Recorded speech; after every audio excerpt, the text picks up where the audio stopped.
Welcome back, students. In this session, we'll be dealing with the second part of this particular chapter on the rising of the kingdoms of the south. So, last class we have had a revision of the disintegration of the Tughlaq Empire, which we have studied in our midterm also. So, in this session, we'll be dealing with the Vijayanagar kingdom. So, Vijayanagar kingdom will be knowing about another kingdom which developed which grew up in the south. So this was the Vijayanagar kingdom, also known as the city of victory, which was founded by Harihara, King Harihara I and Bukkaraya I.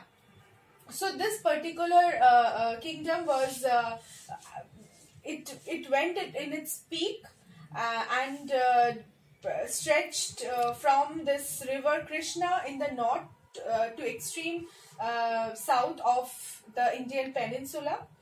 So this also grew up on the banks of river Tungabhadra, and in 1336 CE, Sultan Muhammad bin Tughlaq was ruling in Delhi, and the two brothers, this Harihara I and Bukkaraya I, declared their independence from the Delhi Sultanate, and they established their empire. So we can see how large this empire is in the picture given in your book, and this was situated on the banks of the Tungabhadra river, and this conquered many areas to expand their dominion. So this empire included present territories of Tamil Nadu and Mysore, and rose to its zenith in the early 16th century CE during the reign of Krishna Deva Raya. We'll be studying in detail about this in due course.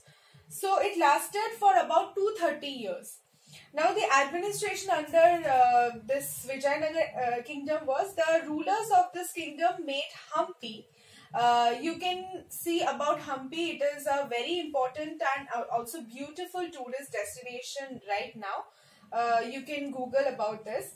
So Hampi was made their capital, and from where the entire administration was carried out, and the king was the chief of the administration.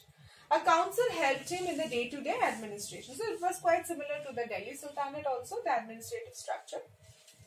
The entire kingdom was divided into provinces called mandalams. Mandalams. So the provinces were known as mandalams, and the chief of a mandalam was called the Naik, and who belonged to the royal family.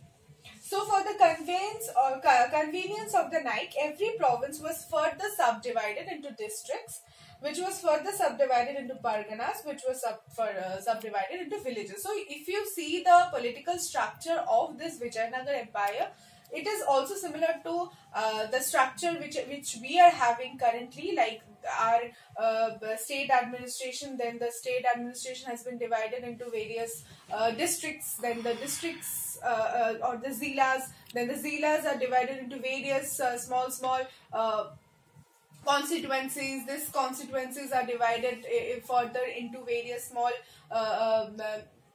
small villages or small towns, small cities, where again under the control of municipalities, municipal corporation, panchayats, etc. So you can see there are similarities.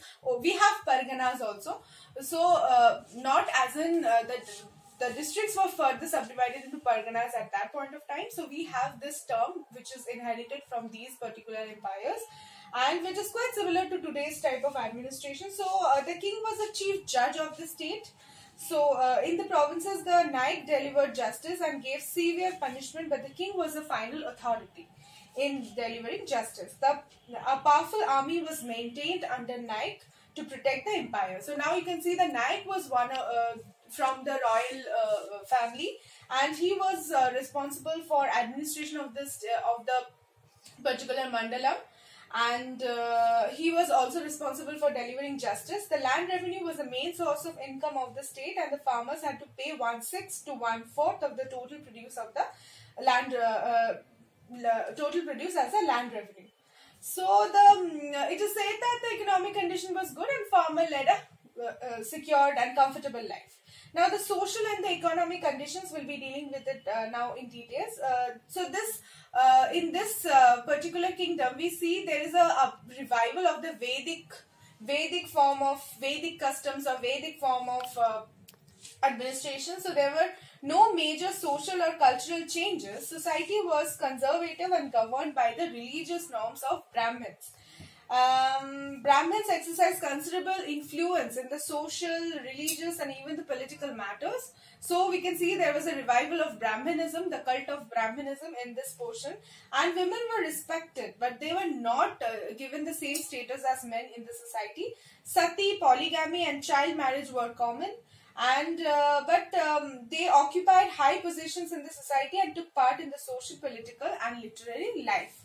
So women somehow got importance in the administration.